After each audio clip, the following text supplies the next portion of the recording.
What if the reason people keep disrespecting you has nothing to do with them and everything to do with something you have never been told? What if I told you that the most powerful people on this earth, the ones nobody dares to disrespect, the ones who walk into a room and the entire energy shifts? What if I told you they never raised their voice, never begged for respect, never threatened a single soul? What if the secret was not found in how loud you speak, but in how deeply rooted you are within yourself? What if one shift, one internal transformation, could change the way every single person around you sees you, treats you, and speaks to you forever? What if the presence you have been searching for your entire life was never outside of you, but buried underneath years of self-doubt, emotional reactions, and misunderstood silence? Stay with me, because what you are about to hear in the next few minutes will not just change how the world sees you, it will change how you see yourself. And that is where everything begins. What if the most dangerous thing you have ever done was allow the world to see your chaos instead of your calm? Think about that for a moment.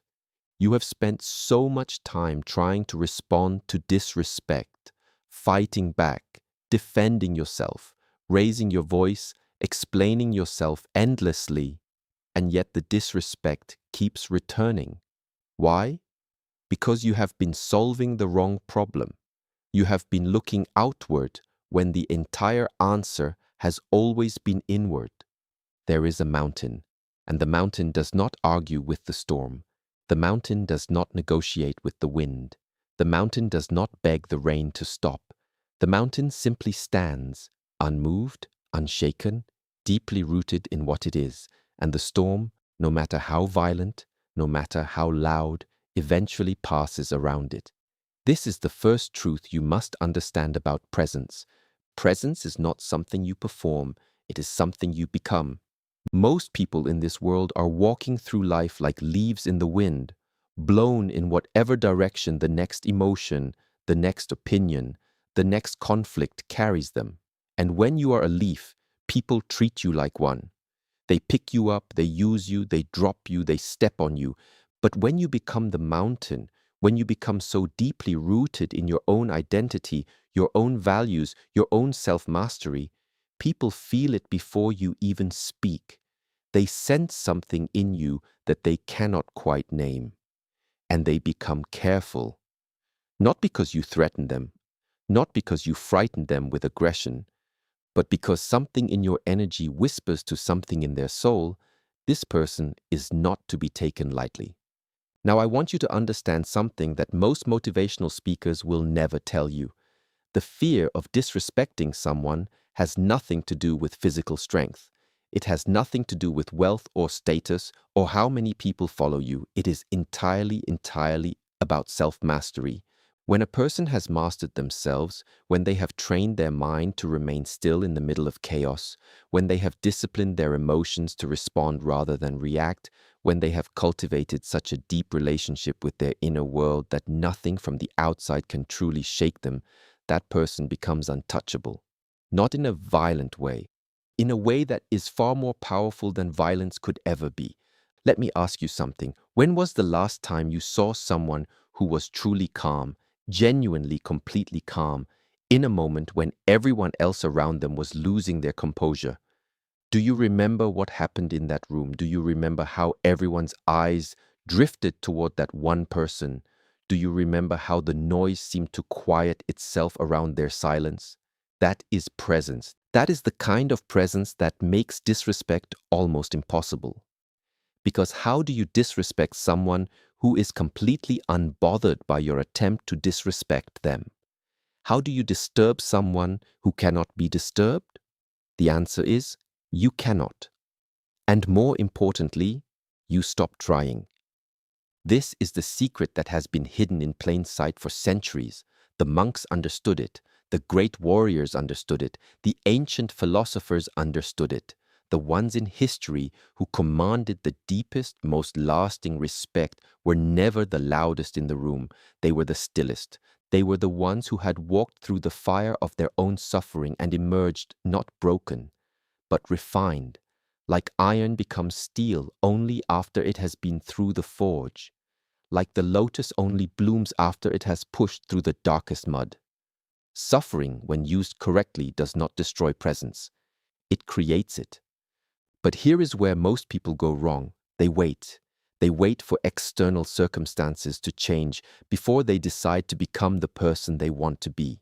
They wait to be respected before they start respecting themselves. They wait to be treated with dignity before they start treating themselves with dignity. And this waiting, this perpetual waiting, is exactly what keeps them trapped in a cycle of being underestimated, overlooked, and disrespected. You do not wait for the world to give you presence. You build it every single day, in every single decision, in the way you wake up, in the way you speak, in the way you choose silence over argument, in the way you choose discipline over comfort, in the way you honor your own words when no one is watching. Because here is what people can feel, even when they cannot explain it. They can feel whether you honor yourself. They can sense whether you are someone who keeps their commitments to themselves or breaks them the moment it becomes inconvenient. They can feel whether you actually believe in your own worth or whether you are simply performing confidence while secretly begging for their approval. And the moment they sense that performance, the moment they detect that deep down you are not really rooted but are simply pretending, the disrespect begins, not always consciously, not always with intention, but it begins. Because human beings are extraordinarily good at detecting inauthenticity. We have been doing it for thousands of years as a survival mechanism. We sense weakness. We sense instability. We sense the storm inside the person who is pretending to be calm. So the question is not how do you make others fear disrespecting you? The question is how do you become someone who is genuinely, deeply, authentically unshakable? And the answer begins with one word: discipline. Not the discipline of punishment, not the discipline of forcing yourself to suffer, but the discipline of choosing every single day, in every single moment, to become more aligned with who you truly want to be. It is the discipline of waking up when you said you would wake up. It is the discipline of speaking only when your words carry weight. It is the discipline of walking away from conversations that drain your energy and offer nothing to your growth. It is the discipline of protecting your peace as if your life depends on it, because in many ways it does. And then there is silence.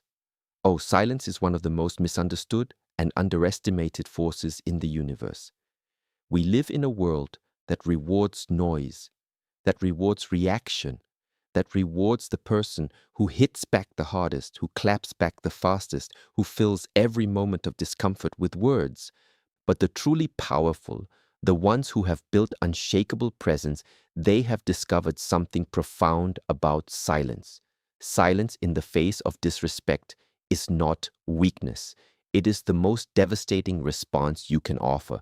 Because when you respond to someone's attempt to diminish you with absolute calm, with a gaze that says, "I see you, and I am entirely unbothered," you take away the one thing they were hoping to receive from you: your reaction, your pain, your loss of composure.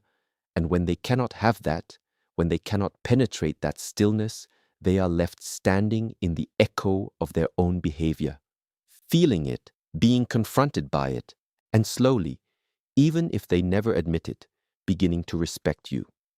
There is a story of a warrior who was once insulted publicly by a man who wanted to provoke a fight. The crowd gathered. The tension rose. Everyone waited for the warrior to explode, and instead, the warrior looked at the man calmly, said nothing, turned around, and walked away. The crowd was confused.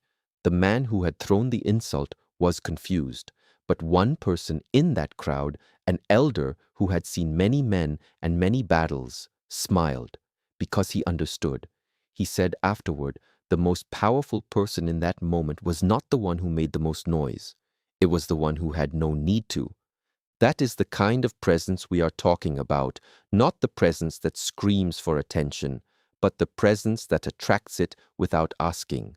Not the kind of strength that threatens others, but the kind of strength that makes others quietly aware, I must be careful how I conduct myself around this person, not because they will hurt me, but because they will not need to.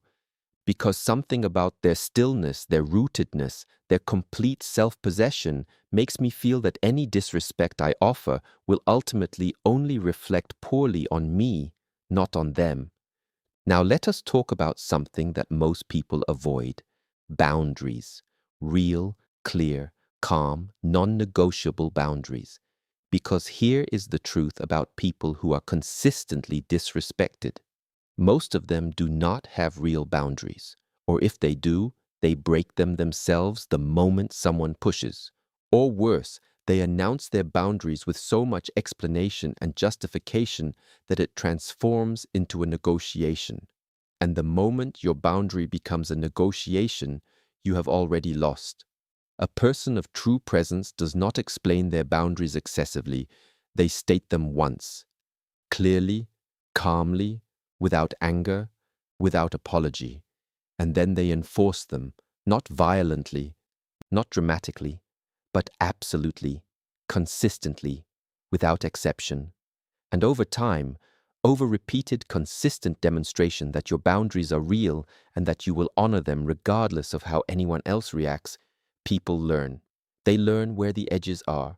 They learn what you will and will not accept. And they adjust, not because they have to, but because your consistency has communicated something to them at a level deeper than words. This person is not the person to test.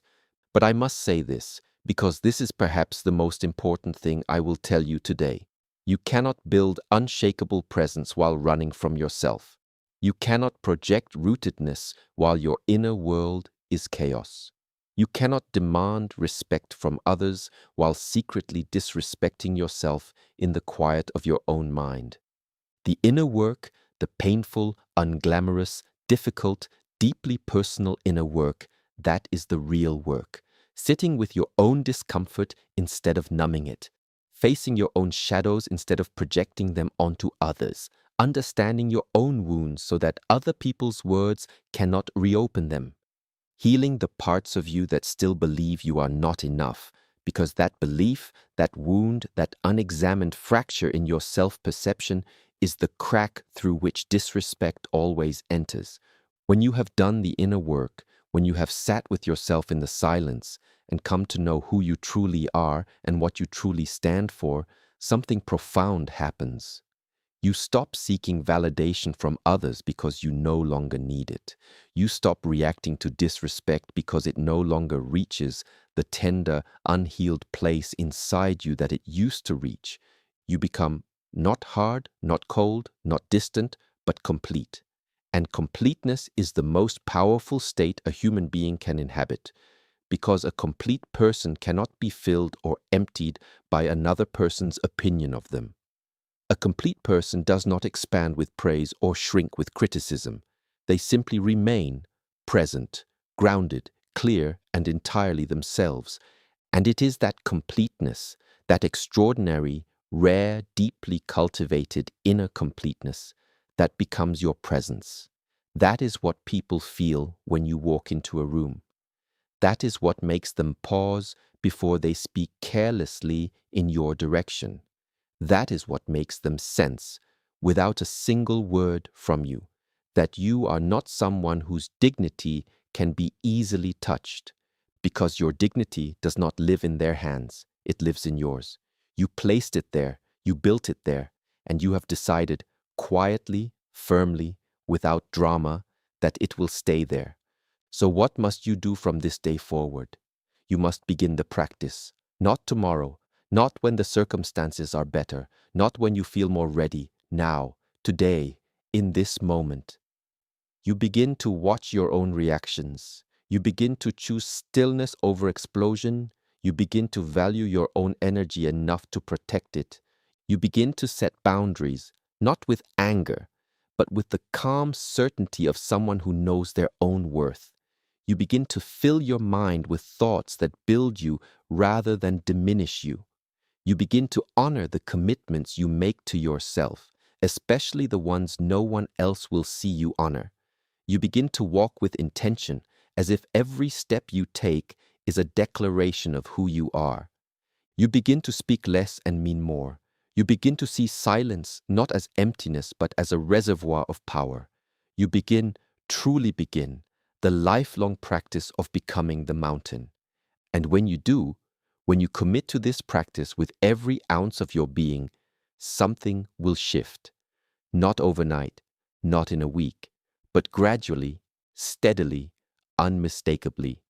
The people around you will begin to treat you differently, not because you demanded it, not because you threatened it, but because you earned it through the most difficult and most noble journey a human being can undertake.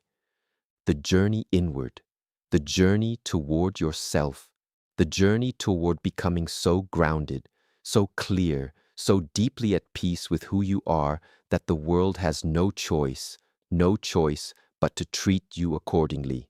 The mountain does not beg the storm for respect.